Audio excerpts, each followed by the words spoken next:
What's going on, guys? My name is Ryan. So this is going to be my last review roundup of 2024. We have 5 more movies to talk about. So let's not waste any time. Let's get into the 5 movies that I've watched.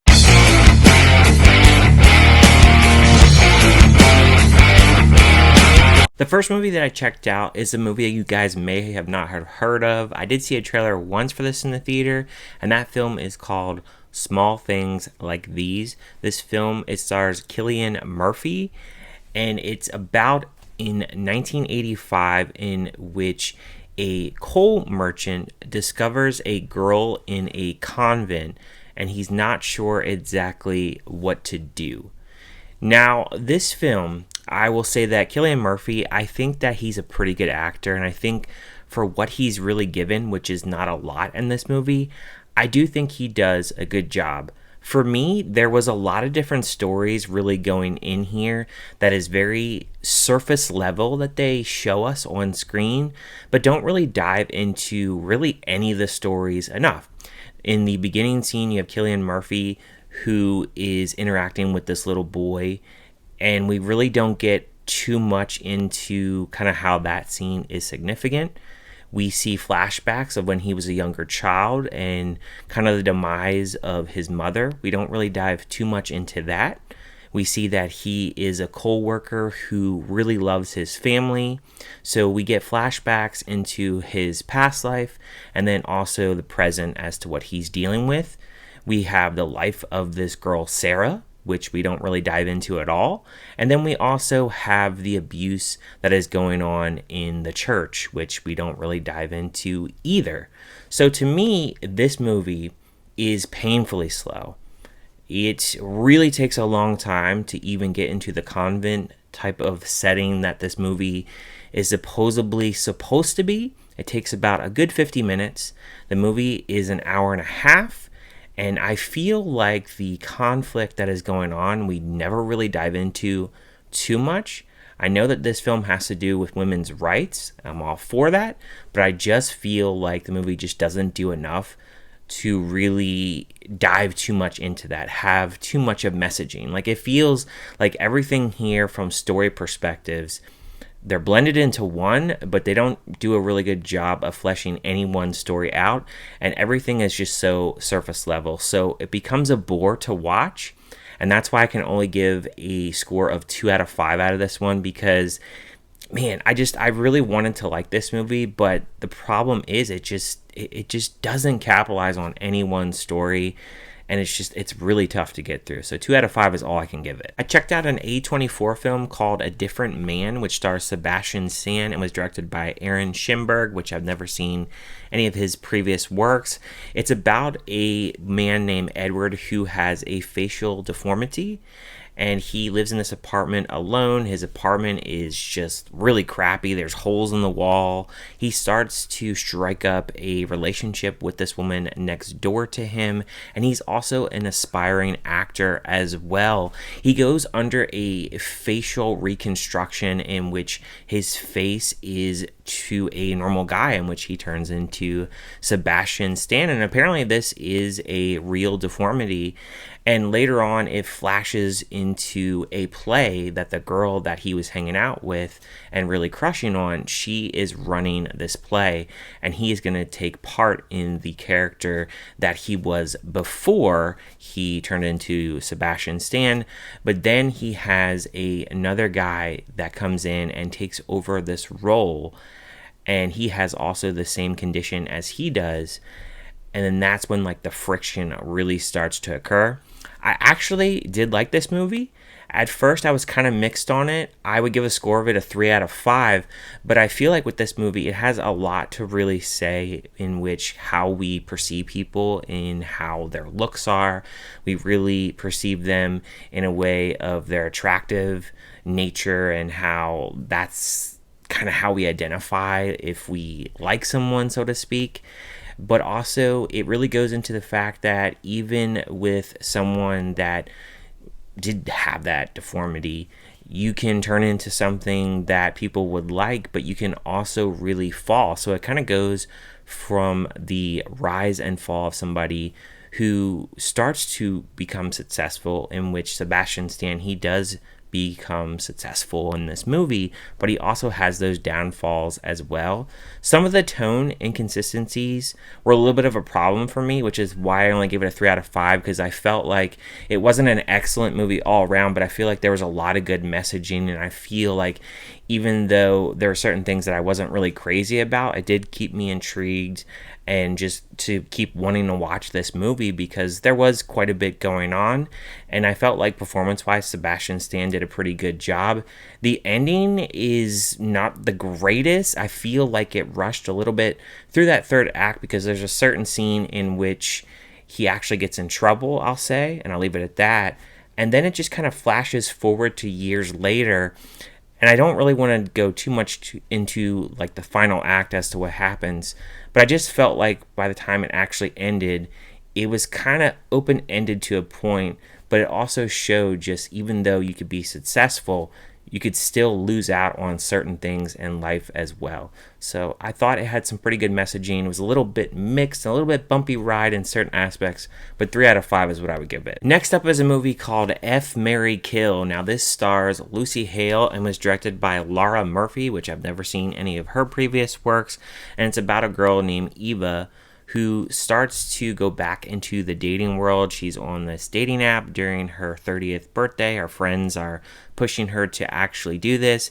And meanwhile, there is the swipe right killer that is on the loose. You got this news outlet that's reporting about it.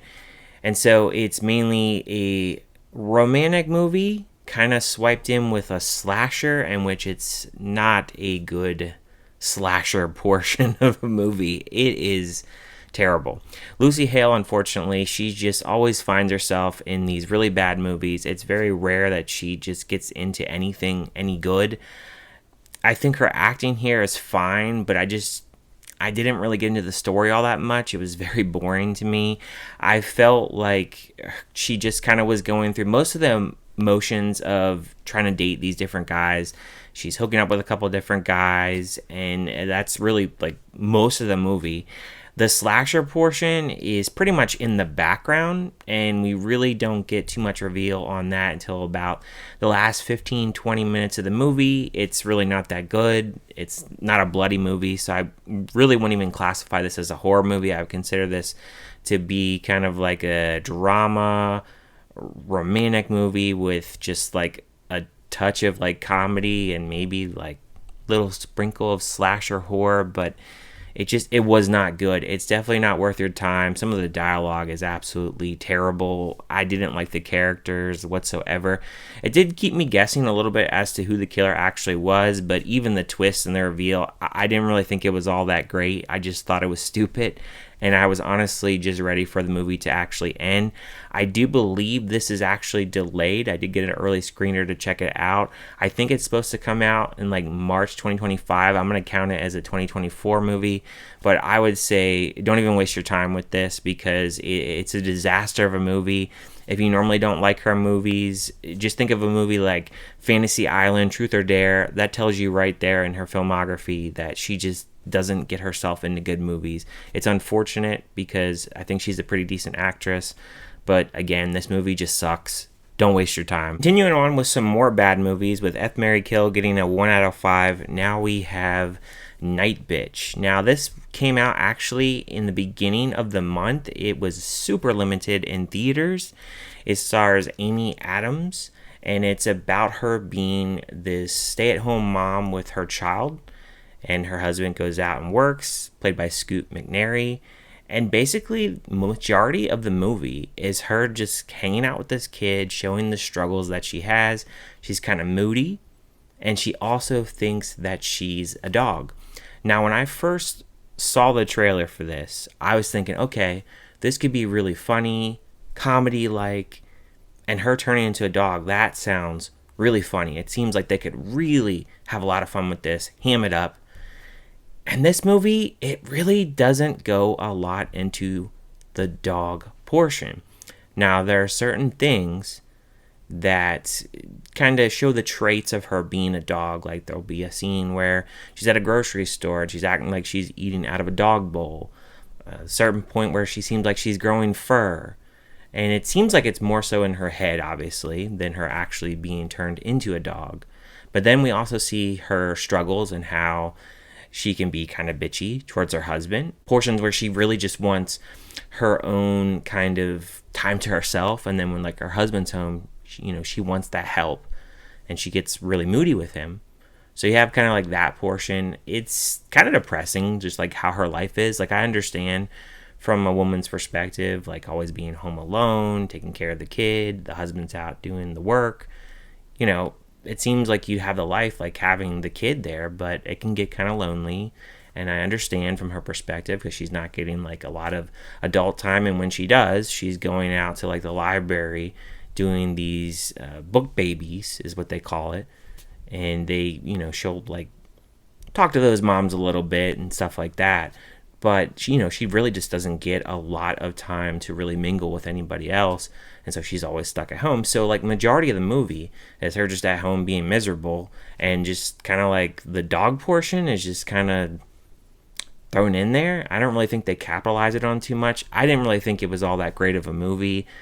To be honest, I watched this in 2 attempts. The first time I fell asleep, had to watch it the next day.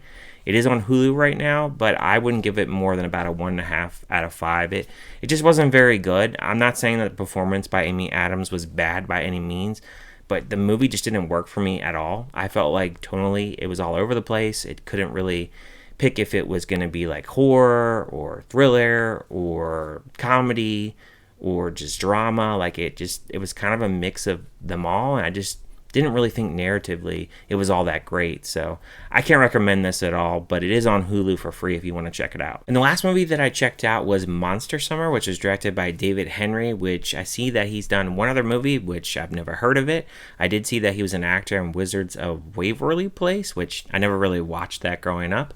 The film stars Mel Gibson, Kevin James, and Patrick Renna, and it's about these group of kids that play on a baseball team. It's during the summer, they're off school, and they have this mysterious force that's taking people hostage, special power forces that are taking these kids hostage. And you have Mel Gibson, who is a retired police officer, who's teaming up with this kid to try to figure out what's going on with the town. You have Kevin James, who plays a really small role here, but he's working for the paper of this town. And this town, obviously, they don't want to really make people have a panic, but apparently the person that is taking these kids' souls is a witch. Now I'll say this movie really reminded me of like a really schlocky kind of Goosebumps, Disney Channel kind of vibe. I feel like this is a movie that I probably would have liked more, maybe like 11, 12 years old. I feel like I'm kind of past these kinds of movies. This didn't get really any promotion whatsoever. It was dropped in the theaters back in October, and I think it was in theaters for about a week because nobody knew the movie actually existed.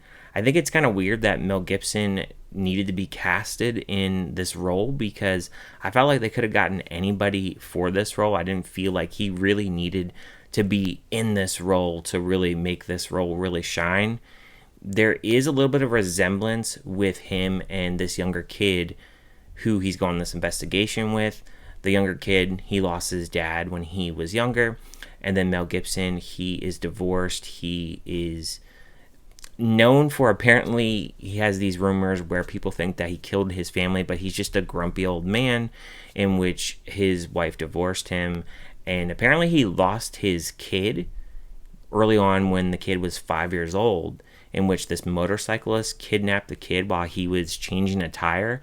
They didn't really go more into that. I thought they would because of this witch that apparently was stealing the souls. I thought, okay, maybe like the witch had something to do with that, or maybe like there's some type of like history with that. But they never really dive into that whatsoever. It isn't really a scary movie, but I would say there are certain parts where maybe like the younger kids, it would be a little bit scary with the witch. And I will say from a third act standpoint in how this kind of ends up, it definitely feels very Disney Channel like. It feels very schlocky. I didn't really like how they really ended it, but it's one of those movies like for the kids, something more so along like maybe like the 10, 11 year olds in which maybe they could enjoy this. But to me, I didn't really enjoy it all that much. I mean, I didn't think it was absolutely terrible or dreadful to watch, but it's just something where I feel like I'm kind of past that age to really enjoy this film as much as I could.